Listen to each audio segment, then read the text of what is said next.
We should be on air now with the first Unleash Kids campaign, Google Hangout On Air. And we're running a little over 10 minutes late because of the usual technical glitches. And we're minus our the fancy logos we had all prepared for the overlays because I think that plugin's not loading from Google Hangouts On Air.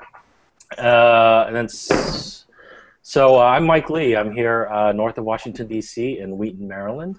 And I'll be your producer today, monitoring online for questions, posting links to this. I think I saw some people already online on Facebook looking for this link. So I believe we're streaming live now. So I'm going to introduce Adam Holt, who's here, not far away, but virtually. Adam? Hello, Adam here in DC. We should be on air now with the first we're getting some echo. Kids campaign, Google Hangout On Air, and we're running a little over 10 minutes late because of the usual technical glitches, and we're minus our the fancy logos we had all prepared for the overlays because is that coming through India? Oh, it's that? Google Hangouts On Air. It's me. So I'm Mike Lee.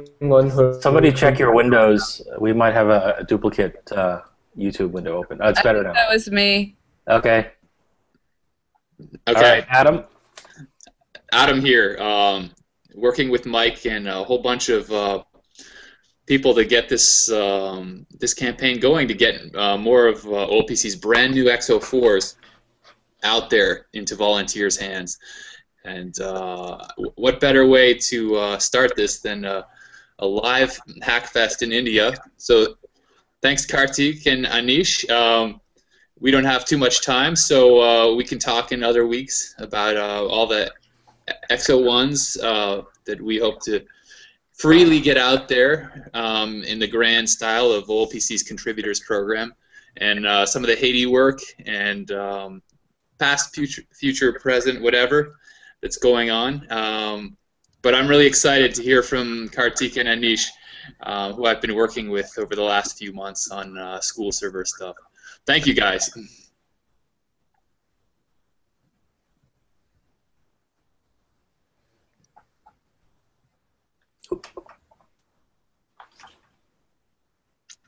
We have Anish? Maybe he dropped. So cut in any time, Anish, when your New Delhi signal comes back live. We also have Becky here, right in the DC area, who's done some great Honduras work. If we have a minute in this call, she might mention some of that. And yeah, there's no shortage. People who aren't familiar with Mike Lee, if there's anyone left, he's helped lead or co-lead an incredible Zambia project. And we have plenty of time for little questions around all those micro deployments that OLPC's inspired, if anyone wants to ask us. Go ahead, Anish. You just dropped out for the last 2-3 minutes.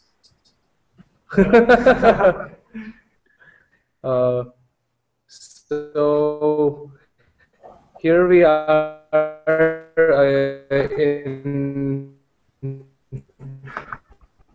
the pleasant temperatures of New Delhi.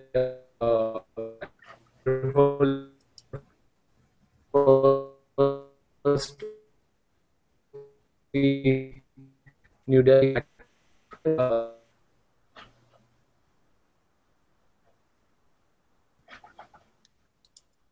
So keep right on going, but to transliterate a little bit, this is the first event for their group in Delhi in India, which is really exciting. All the hackers they pulled together to work overnight tonight this weekend.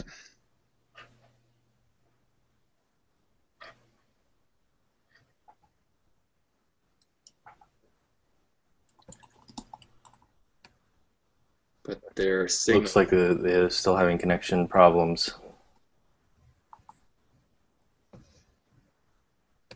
Hope that comes back. This was well tested, by the way, but we're all developing countries after all.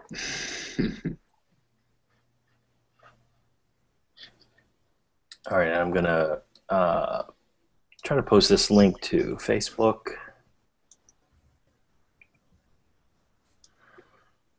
And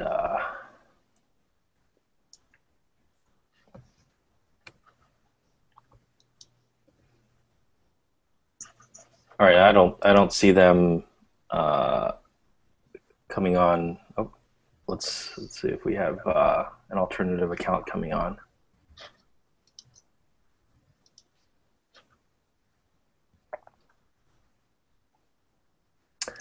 I didn't look at the. We have another camera here.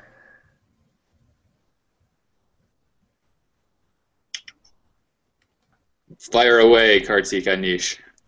We see some movement. Hey, yeah, it's coming back and it's pretty flaky here. I don't know what's the problem. You sound much better. Okay, great. Yeah, so I wish I could just pan around and hopefully the projector doesn't disconnect. So we could show you,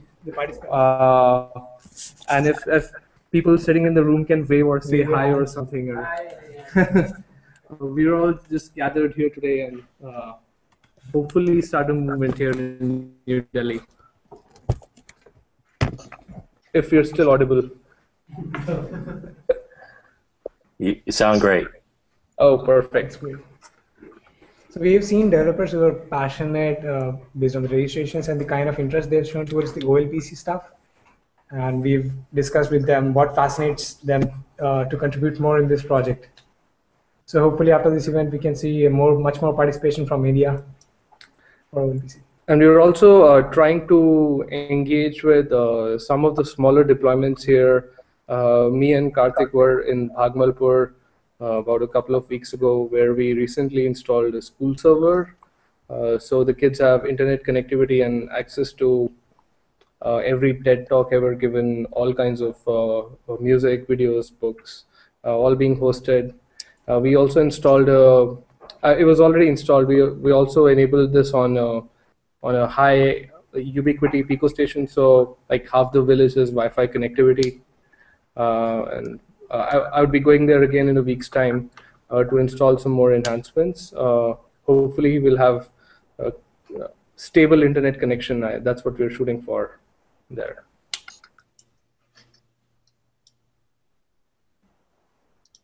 Well, thank you. I would love to hear a bit more what people had to say that brought them to your event this weekend. I don't know if you dare speak for some of the people expressing their interests and long-term commitments.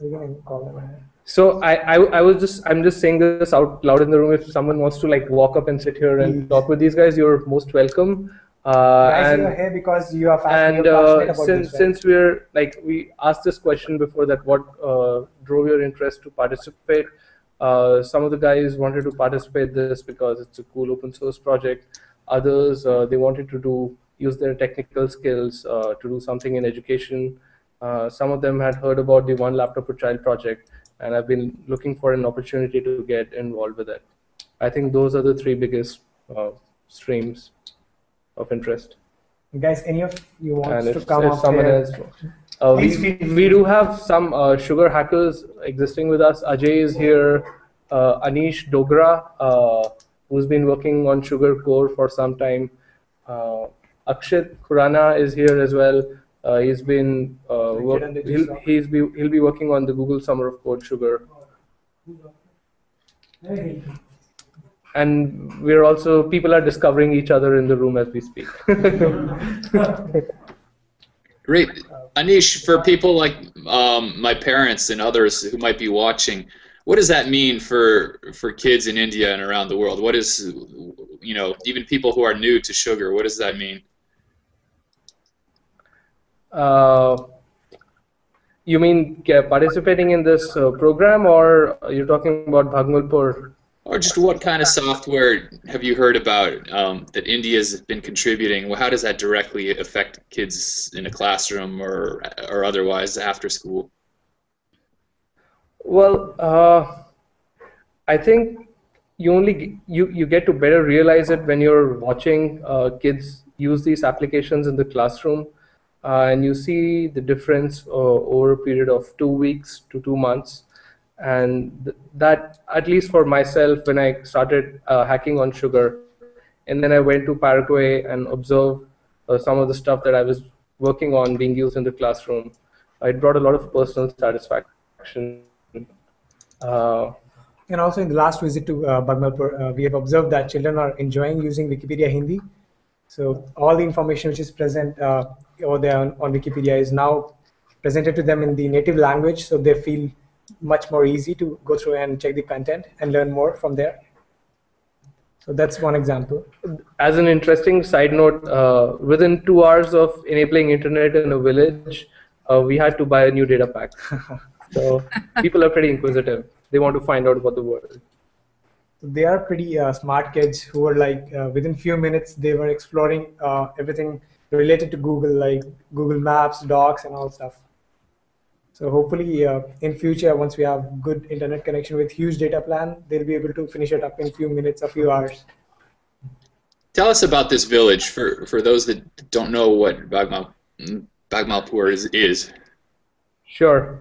So Bhagmalpur is situated in the central/eastern region of India in a state called Uttar Pradesh, and it's one of the most densely populated and poor states in the country. Bhagmalpur, the village in itself, is pretty remote. You have to take a 12-hour-long train from New Delhi, probably 14 hours, Right. and then an hour on the bus or car or whatever to get to the village. And it's a pretty, I guess it's typical if you would say that you're building the OLPC laptop and you imagine it being used somewhere. Bhagmalpur is essentially that place, and it's representative of many such other places in India. Power is a huge problem there. There has been no power since the last month in half the village. There are critical issues. There is a public school building there. Half the sheds are broken. The other half, I mean, the teachers don't show up in the classroom very often. So the students are left to themselves as such. And I guess you could argue that with the OLPC laptop, at least they have a tool to learn through themselves, I guess. Right, and this provides a good opportunity for OLPC to deploy those laptops and help children to learn more and in an effective manner. Well, I was at a conference here in Washington, D.C., where afterwards people were hyping digital mentoring and reverse mentoring. Do you guys want to stay connected to this village even when you're away? Do those ideas have any relevance here? I guess if we could get reliable connectivity to the village, we could have that digital mentoring thing working. But it really has to be carefully curated and managed. I don't think somebody just sitting in a room having some crazy ideas is going to get a lot of work done. It has to be more organized. And if we have reliable connectivity, a good action plan, we can add a lot more value by communicating with these people rather than just leaving them with stuff and hoping it will work. Inspiring.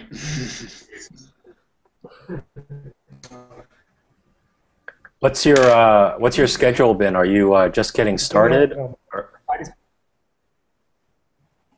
With the conference, yeah, you guys are actually the first ones up, and immediately after you, we'll have a hangout with Walter Bender, and he'll talk about OLPC and sugar. And then in a couple of hours' time, I guess we start hacking. We have a school server here. We have sugar in a virtual box. And Exos. We have a Raspberry Pi as well. So there's lots of stuff to work on.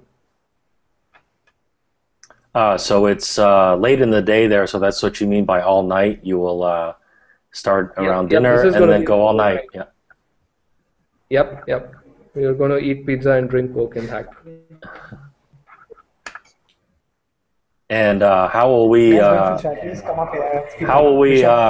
hear about your progress? Are you going to be tweeting, or should we watch online anywhere? Please join us.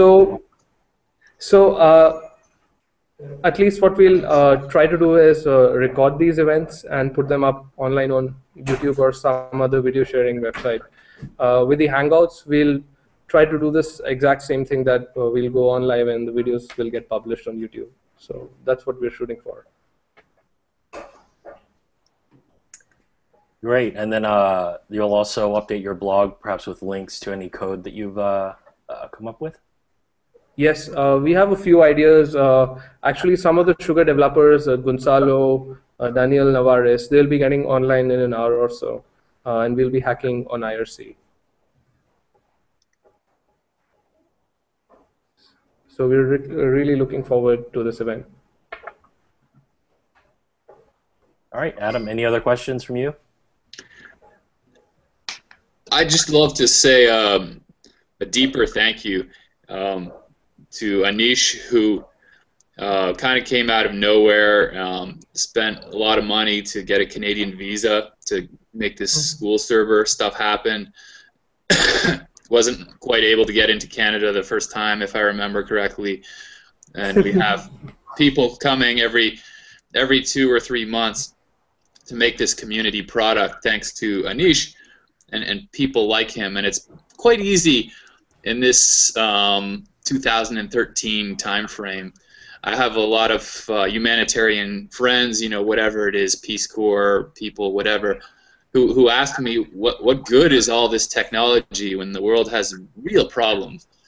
And, you know, yesterday, right here in DC, it was revealed that, you know, essentially the whole world is under surveillance due to people right in this city.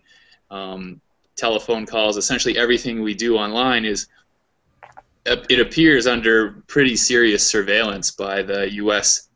intelligence services. And it's really wonderful to see that there's more than the cynicism. It is easy to give up and say, you know, it's really an industrial internet. And so it's groups like yours in Delhi that are so needed, not just for action, but for others to realize that this work is happening.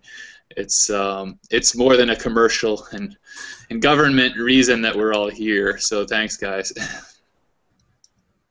Yeah, and I would like to thank everyone who's turned up here in order. So hopefully we'll further this movement through this event.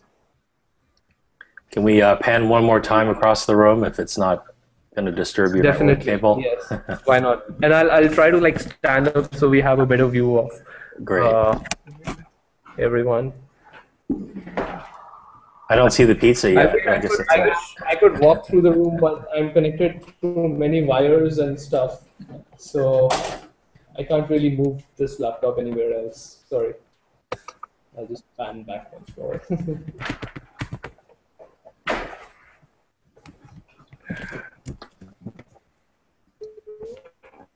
By the way, we're sitting in the boardroom right now of one of the biggest newspapers in the country, the Times of India. And I don't know how we got this place, but we got it. Well, that's great. You're making it look lived in, as it should. They should be doing hackathons if they aren't already. Well, they should thank you for fixing their internet. It seems a lot better than half an hour ago. Yeah.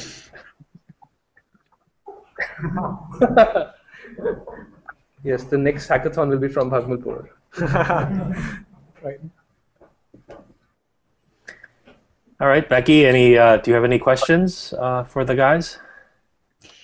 Well, I'm coming at this as a teacher, and I started volunteering with One Laptop Per Child back in 2009, and I was wondering if you've been able to get some teachers involved in your group that's meeting right now, but also in the village. Have you found receptive teachers who are interested in supporting what you're doing?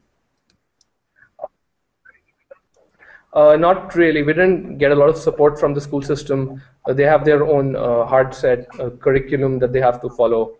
We tried to go through the school system there before, and we just didn't get any traction at all. So the good thing about the village was that we had a couple of interested people who were willing to take a big part in the project and put their personal time and effort, invest their personal time and effort. So that is essentially the reason why this project is still alive, that we have people on the ground who are working day and night to make this possible. And also, the children are the main reason, and they'll be the ones who will bring about this change in the traditional classroom paradigm. And just to give a small note of information, the reason this project started in Bhagmalpur is because of Sameer Verma, who's in San Francisco State University, is a professor of information systems. It is his native village, and he kick-started the project a couple of years ago, I think. And we've been going there ever since. And we hope he's going to watch or at least catch the replay. Yeah. All right. Well, I guess if there's no more questions from all of us, maybe you guys can start your hack or move on to Walter Bender, and then we can continue our show with a little bit more discussion about other deployments. Perfect. I would like to hear a couple of words about this Unleash Kids movement, because we have a lot of curious people in the room here. So if you could just take a minute to explain what this Unleash Kids movement is all about and how it started and what's the motivation. Great. Mike and I can answer any questions. I mean, in a nutshell, we have a lot of people who came to One Laptop Per Child as a result of the Give One, Get One offer in 2007 and 2008.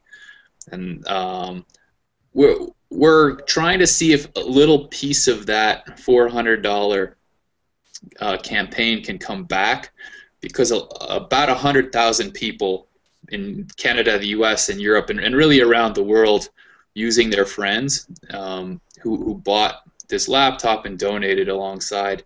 We want to see if we can bring some of that enthusiasm back. So that's where we began, and we have a stash of EXO, the brand new OLPC's latest and greatest, the brand new EXO 4 Touch laptops. So we're gonna start a very small and humble version for volunteers like yourself. That's the core idea, and we're tacking on some interesting new stuff around that. It's not going to be a give one get one per se, but it's going to be very similar, with many more peripherals, be that a hand crank, solar, and lots of if you've been following C. Scott's work around an Exo Stick, Exo Arduino, what can we add to this box to really get a teacher going, maybe an advanced teacher or a Peace Corps kid who has strong hacking skills but also is deeply committed for 2 years to their country. So that's our core idea, and Mike gets all the credit for adding this Google Hangout aspect to bring a wider discussion to all these technology and education challenges, and there's plenty of them. So we hope to meet, ideally once per week, maybe roughly every Monday, interviewing a different community hero, people like yourselves, who actually took this OLPC idea, the Sugar software, and ran with it. Because there's so many people like yourself, maybe not, with 20 people in the room, but there's in almost every country there's small versions of this, and we want those people to have a chance to tell their story. And finally, there's a third aspect of our campaign, which will be very specific focus on some Haiti deployments. So we'll be doing some live interviews like this from Haiti to go deeper into 1 or 2 specific schools over the course of this year. Perfect. That sounds great. And we will try to get involved with this movement as well as we go along. So looking forward to more collaboration. And as you know, Anish and I have several hats. Anish, I think, is working for Activity Central as a consultant, something like that. Yeah, I'm right now interning for them. Yeah. Right, that's a small company which is creating some great software here and there for generally some of the bigger OLPC implementations around the world. And so it's an amazing, some people call it ecosystem, of little nonprofits and companies around the world working together that generally are unknown. And I think it's a big chance to get the word out so people realize you might not be able to buy a laptop like in 2007. There's a lot of moving parts and people and organizations and churches who are doing really great stuff.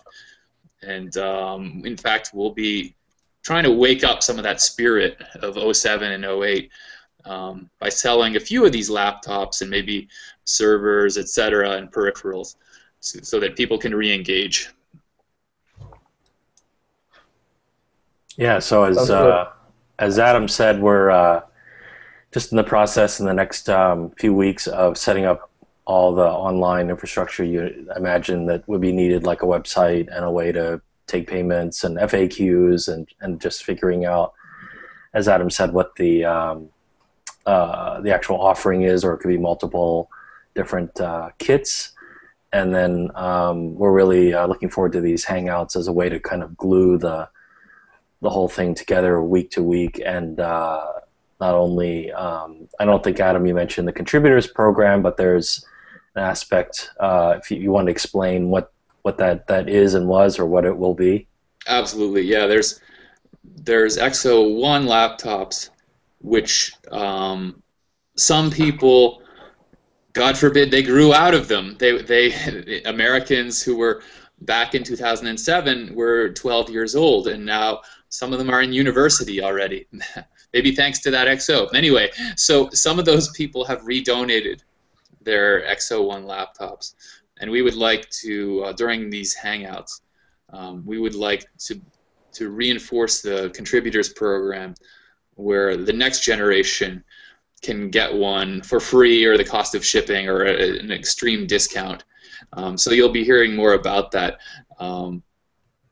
Mike Lee has perfected in his OLPC Learning Club in DC this kind of raffle idea that parents, kids, teachers who've shown up, well, almost every month for many years, were offered some new electronic peripheral to play with that he had prepared and explained for everybody. So we're going to be combining that idea with the contributors program, so that every week, maybe it's just one kid, or maybe it's one family or one village, will have their applications. So please just Google contributors program, and we'll be continuing to review those applications. Granted, this is 5-year-old technology, but where I work in Haiti, kids are pretty happy to receive one of those. So check it out. Contributors program is all you need to Google it. And we cannot easily ship around the world, but we are an all-volunteer group, so we'll do our best if you have friends in the U.S. to receive shipment. If someone actually needs one of these XO1 laptops and can explain what they're doing with it around education, they'll have a pretty good chance at receiving one. I wanted to say that's how my small project got started, through 10 computers from the contributors program. In Honduras. Yes. As did with Zambia, which got some laptops from contributors program, and that, I think, directly helped us to get a couple sizable grants, most recently from USAID, to expand the project. So we're two examples of success stories. Hey, Adam, can you just also add a qualifier? I think maybe strengthen the notion that this is all volunteer. I know you are no longer employed directly by OLPC, so can you just qualify? Yeah. I mean, this is truly all volunteer. There was no... Yeah. So I was an employee at one laptop per child, and then until 2000, and then a contractor for 1 year after that, doing work in Haiti. So it's been over a year that I've been volunteering on this stuff, Sugar Labs and OLPC. Lowercase, we like to talk about it. I'm not sure how this came about, actually. I can't remember. Maybe someone can help me. But OLPC lowercase is not the official nonprofit OLPC. It's those people who self-organized, largely like us, to make something happen in one country or another. And so that's the way we're operating at Unleashed Kids. Everyone is unpaid, and we are, in some sense, masochistic. Apparently, apparently I'm getting healthcare soon, but didn't have healthcare recently because I allowed these educational technology dreams to get in my way of doing maybe what's more important. So it's pretty exciting that 10 people come to my original home in Canada every few months. There's occasional professional contributors. I like to think, maybe this is stretching the definition, that even those people that are paid a small amount, or generally a quite small amount, have bought plane tickets of their own volition to cross the continent. That's what happened in early May. Do I have that right, Anish? Was that when we had our last school server hack sprint? I think it was early May. And that's the proof. That's the proof that there's a lot of there, and that you get almost 10 people investing hundreds of dollars, working very hard to get permission from their spouses to take off a whole weekend or a long weekend or whatever. And if people get the chance to meet up in San Francisco or DC or Paris, there's a lot of such groups around the world that have made this turn into a movement, which began as a nonprofit laptop company, and this movement thing kind of happened on its own. And I think you helped it along, Adam. Well, look at Mike Lee. I mean, I would not be in DC here if it wasn't for Jeff Elkiner and Mike Lee, and many others. Kevin, brought me into Virginia. When was it? Thursday afternoon, I was speaking to their school group here. 10 people. I didn't even know this group existed. A group of 10, high school students and undergrads talking about OLPC stuff. A little club that, in parallel, 2 in one city, Mike Lee's and Jeff Elkner's. I didn't even know about it. So that's something that we hope will continue and grow in different ways, maybe under Sugar Labs banner or any other banner. So that's, like Mike says, that's a pretty magical thing. I mean, we don't exaggerate and call this a church of the 21st century, but if it had to be such, it's a pretty good cause to be directly empowering some of the most challenged kids on this planet.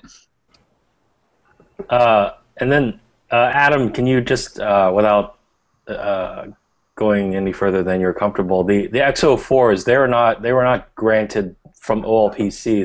Those came about because you got support for that, right? So this is not that OLPC has given us those laptops. Sure.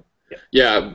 So Unleashed Kids hopes to complete nonprofit kind of legal paperwork in the U.S., 501c3 stuff, because those were purchased.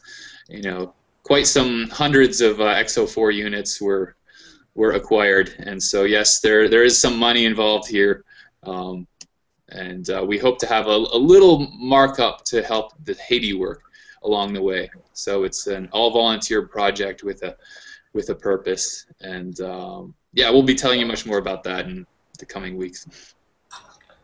And just to add a bit of information, the XO4 laptop is the one which came out early this year. It's the latest iteration of OLPC hardware. and it has a touch screen with it. And we have one of those at the event here, so if you guys want to get your hands dirty with it, you can try it out as well. Go ahead. Yeah, that sums it up. XO4 is a pretty exciting place to be, thanks to some paid people and unpaid people. I mean, you know, there's a long list that I couldn't even go through the whole list, but, you know, Daniel Drake's working in Nicaragua, Gonzalo Ajar in Argentina. The list just goes on and on and on. Anish knows these names better than I do. And, you know, Sugar is very mature, unlike, you know, the Give One, Get One programs of 2007 and 2008. So we hope that new people take a look at what OLPC and its brothers and sisters and even whatever nephews and nieces have accomplished here 5 years later. So speaking of Sugar, sure. I think with these laptops, which I think are just a matter of weeks right off the production line, the batch that you have, isn't the plan also to update the software on board to the latest version of Sugar? Yes. Okay. So there'll be at some point a party where we're going to reflash a lot of machines. So. Indeed. All right. Well, crew in New Delhi, any other questions or maybe questions from around your table? Sure. I'm just going to ask around the room if anyone has any specific, just now's the time. Okay. Looks like we're all set here. All right. Well, we'll let you guys sign off so you can start hacking, and then hopefully we'll be able to follow you online as you make some progress.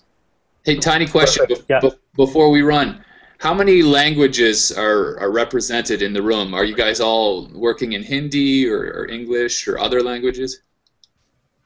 I think primarily the hacking aspect of it is going to be in English here, but I guess we do have a few languages supported through the people who are present in the room. Great. Okay, sounds great. Okay, thanks, guys. Okay. Really great to say hello. We'll leave you to it then. And hi, and have a good day. Good morning, I guess. Thank you. Okay. Bye, Andy. Bye. All right, I think we have a few minutes here. I don't see any questions posted online. I'll do another peek here. Google+, YouTube, Flash, or Facebook. And that's looking clear. And I did, Adam, if you're good for a few minutes, Becky had a few slides that awesome. She wanted to share. And if I can find them here.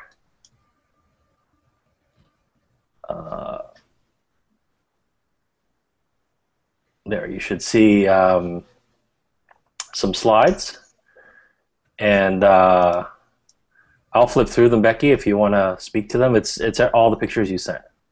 I'll just give a little brief explanation. So through the volunteer connection that Adam coordinated, a family that started the Owen Project, I got in touch with them. I didn't know them personally.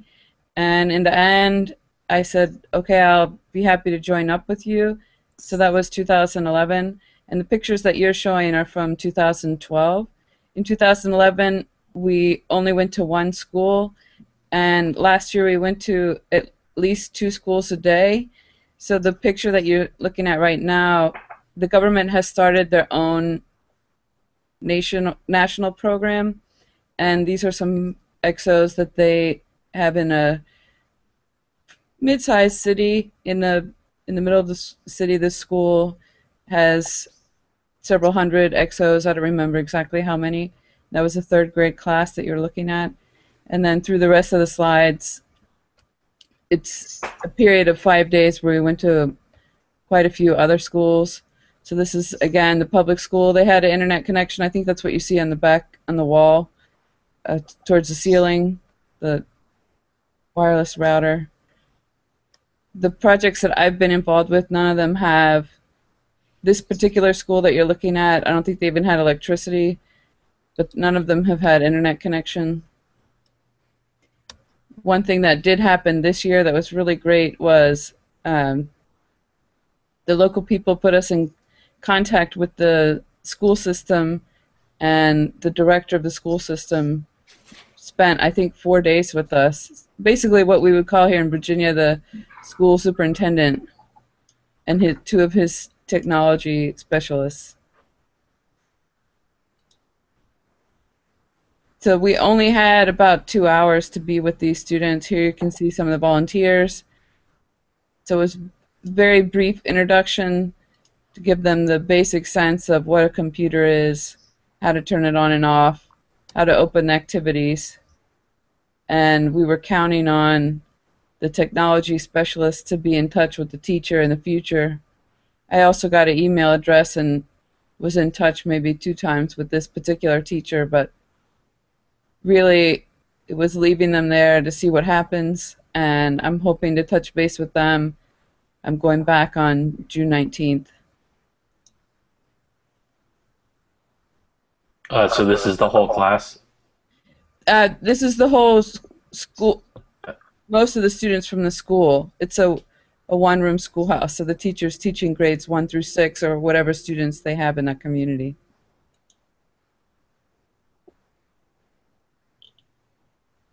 And here you purposely took them outside on battery power, it looks like. Correct. Really the only reason we were outside is because it was so loud in the classroom. We were dividing into smaller groups to give them our intensive 1 hour, 2 hour introduction to the XO. And it was great to be with this pretty much the same team as the previous year. You can see one family brought their elementary school, middle school daughters that were bilingual, and they were able to help a lot.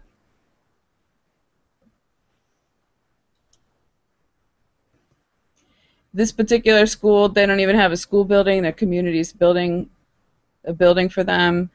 They've had, I think, 2 or 3 different teachers in the last year, and we hadn't even been there to introduce the XOs at all. So it was kind of interesting to see what they'd figured out on their own.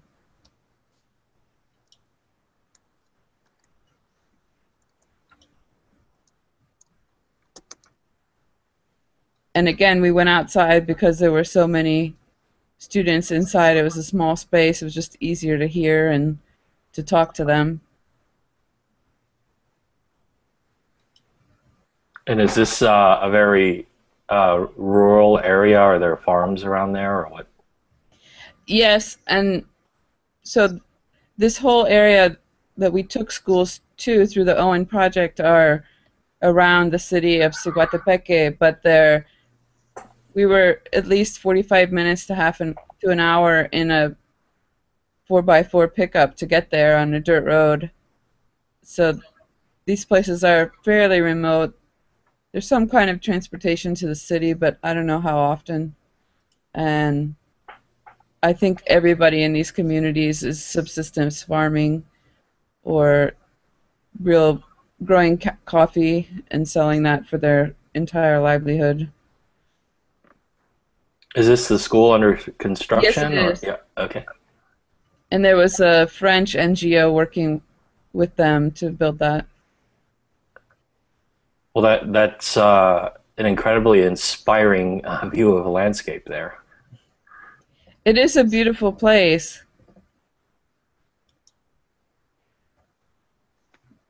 Here we are back inside. I think this is the last slide. Unfortunately, although I have a personal connection to the national project, there's not really any community of support in these villages or in the city. There's the people that are working to our connection to find the schools, but it's really leave the computer there and come back the next year and see what happened, unfortunately. And so so this is part of the Owen Project. Is that a family foundation that does other things in that area? No, they strictly raise support to buy 100 exos every year, and this is the 3rd year they're doing it. And your stays are typically... So the Owen Project has only been 5 to 10 days, and then my separate project that's several hours away, but still in Honduras. 2010, I was there for about 6 weeks, and I guess 2011 about the same amount of time. 2012, I didn't go back to those schools, but I hope to see them this summer. Wave to Daniel Drake when you're down there. He's just across the border. I will try to make that connection. Though he might be busy in July with a rumored wedding. I also heard rumors of that as well. All right, well, we'll look forward to, I guess you were running a blog, so we'll, if you're maintaining that, we'll add the link under this archived on-air broadcast on YouTube. Fantastic. So people can follow along. And then while you're there, I guess you have, I think you said you had some limited connectivity in the hotel, or? That's correct. So we'll be able to keep tabs on you a little bit. Yes, I'll do my best to try a hangout, and if that doesn't work, at least blog updates. Great. Well, I'll go ahead and just flip through a few pictures I pulled together. Still there, Mike?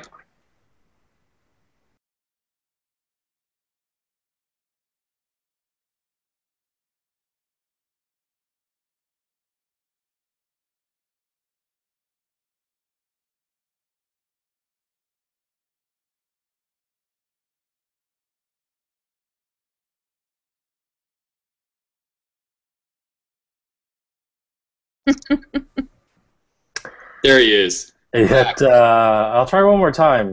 Try to load slides here, crashed the whole thing. So again, we bleed. All right, looks like something is coming great. up.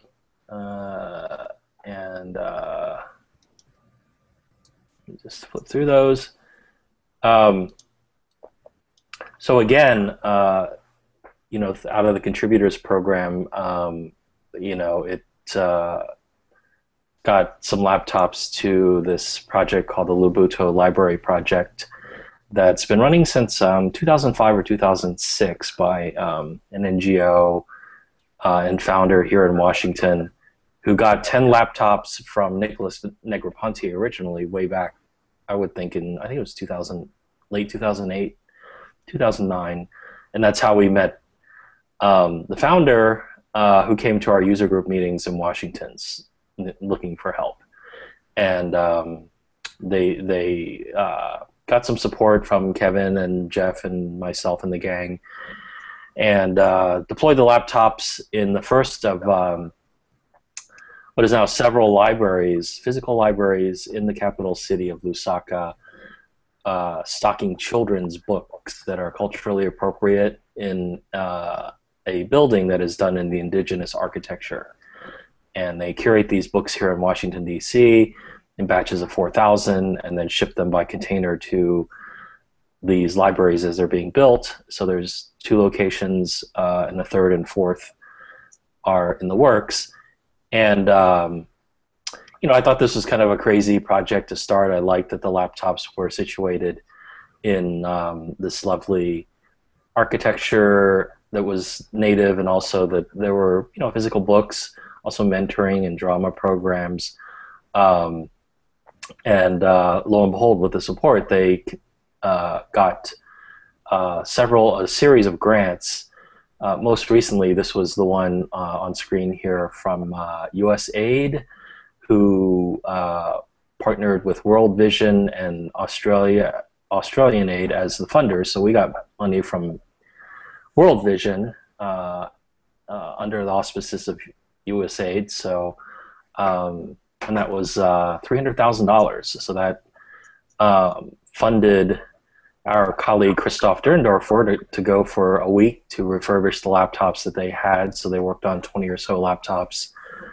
And shortly after, they got a couple shipments of laptops that were collected here in DC, and that they had also bought some XO 175s. And that was in January. And then later in February, I went for 2.5 weeks to do training on eToys.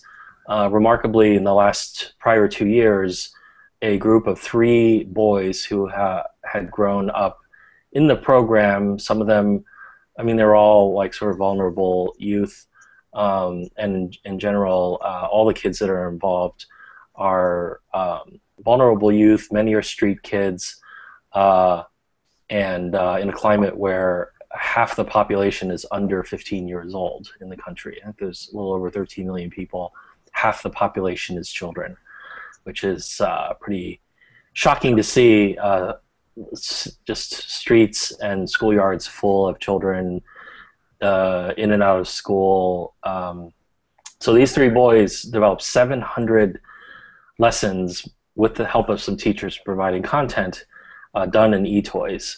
And with some minimal guidance, they were able to complete these, and it was impressive enough to get this grant from USAID. They also had some other grant money from a foundation in Italy that supports innovation in libraries. So the 700, what you see here on screen, some volunteers in DC added some sound buttons to start to do some voiceover. Here's Lusaka, the capital city in Zambia, and it's a landlocked country. So they're kind of the last to get fast internet. If you're by the ocean, you can get a fiber optic and much sooner. So Zambia lags behind, and just across Africa, there's just a general lack of content and lack of access. But mobile is really kind of the new paradigm. Mobile, in terms of handheld phones, feature phones, and smartphones, are really on the rise. Here's what the library looks like. This is the second newer one. And so on the left is the main library book, where there's book stacks in radial bookshelves inside, in the center area where they sit around and do reading and drama. And then in the middle is a little, like a gazebo, which they would call an ensaka, which is round, and it's where in a village town elders would meet to confer about issues of the day. And then the building on the right is a multi-purpose room with work tables and chairs that can be rearranged for art projects, and that's where Christoph and I worked for our weeks there. And this is situated in the urban slums, essentially. So they call this the garden compound. So just outside the school wall is, as far as the eye can see, informal settlements, concrete cinder block shacks with tin roofs, and all kinds of businesses as well. But probably 70% of the capital city is informal settlements. So here's what it looked like in the multi-purpose room. They were able to get a projector. They do have electricity, and there were 9 students, and we had XOs and a couple Intel classmates. I brought my own laptop as well, and I was floored at their eagerness and their to participate in their ability to absorb what took me weeks of practice to learn the eToys scripting with the help of the core team, the eToys education team. So here they are doing animation, sprites, grouping objects together. This is Raymond, probably over a week into the workshops, and had gone through the full tutorial as we did it step-by-step, lecture style, and built a game. And this is the eToys curriculum that came from Wave Place and has been adapted by the Columbus School for Girls.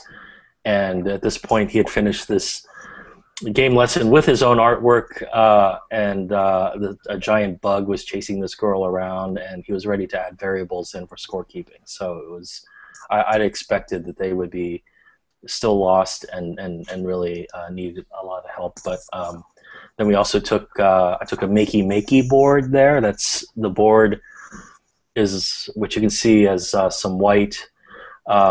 Next to that plastic bag is the $35 hobbyist board that hooks up to any computer USB port and essentially extends the keyboard out so that you can, with jumper wires, hook up things like fruits, in this case bananas, and actually use the bananas as to trigger the keys of a piano to play music. So they were playing musical tones from an eToys lesson with bananas. And it was quite unusual for them to experience maker community type electronics. There's none of that in Lusaka or Zambia that I know of. And so these digital music tones were coming out of the multi-purpose room, and kids from the schoolyard were coming to the entrance. So here's a little girl, 7 years old, who came to the door and said, "Can I please play laptop?" And so this is just another example of how these software tools and technology are, they're not only great attractors for the kids and help with engagement, but really bring them into this century and to ubiquitous computing, and the cost of all of this stuff is dramatically dropped to where it's affordable for these programs to begin things like maker spaces. So that's my bit. Adam, any thoughts? Do you have a guest who wants to join in? I don't know if you are you on mute, or I can't hear you. Oh, I was just saying hi to my host here, Jeff Elkner, but he's putting a shirt on first. This is how the OLPC sugar community rolls here. We won't put him in front of the live global audience. All right, well, yeah, go ahead. No, continue. Well, I think we pulled it off. We made it to a little over an hour, and I think this is the OLPC poster child for Sugar Labs, little Miss Cianna Lee, who goes by CC, and there's a little dog here. Hi. Hello. Here, there's a dog wants to join in too. Here, put your earphone in. So you know Becky and Adam? Yep. Hey. Hey. Nice to see you. So we just did a chat with the team in India, who is on the other side of the earth, starting to do some developing software for some exos. So a bunch of people are going to have pizza and sodas, and just like you do, CC, you want to tell them what you do at Kidsteam? CC does hacking actually now at 9. Yeah. What did you do at Kidsteam? Last time? Yeah. It was a party. Well, before the party. Okay, we tried to design a game for the Nickelodeon website. We tested out a new TV show. Yep. So Nickelodeon is one of your clients? Yes! Yes. And we got to check out their new TV show, Sanjay and Craig. Ooh. Oh, it's really funny. Yeah. All right. There's some free paid product placement there for you, Adam. And what's the methodology you use to look at these products? Like, what do you do with the Post-its? Likes, dislikes, design ideas. Yeah. We did that. Yep. And did you give them some good feedback? Yeah. Yep. All right. Well, what do we think? Should we wrap this as our first broadcast? Mm-hmm. I have a token a send-off in lieu of the national anthem. You ready? So since we have so many nations involved, and I haven't heard Becky or anyone volunteer to sing the national anthem, I have this. I have instead a thank you for my host here. We're trying to cook up a logo here for the Unleash Kids campaign, but this is just a little reminder here. So my host has this, I'm not sure if you can see it here, but Harriet Tubman drawing from the Underground Railroad, which I found inspiring in my my bedroom here. This is how we roll in the OLPC sugar community, working, staying in DC for free with other volunteers. And anyway, I found this inspiring. Until we have a logo for our campaign, this is obviously a much bigger project they took on whenever this was, around the Civil War 150 years ago, than ours, but still. So that's our little our little thank you to all of my hosts here in DC as I go back to Boston tonight and tomorrow. Well, how appropriate to sign off with Harriet Tubman and this whole underground vibe. Although while we operate perhaps underground-like, I think in this millennium we're doing it in a very, very transparent and global way. So, so Adam, you want to wave off? I'm all set. You're all set. Just a giant thank you to all of my DC friends here, Becky, Mike, Jeff's family, all of the people I met in the last couple days here. And some spectacular nature here in Virginia. Something like a 60 or 70 mile bike path that I was walking on through the night to find this home last night, and also all of my Haitian friends at the Haiti conference where I was in the last 2 days here in town. So thanks, guys. Until next time. All right. All right, Becky, thanks. Okay, thank you. Bye. Bye.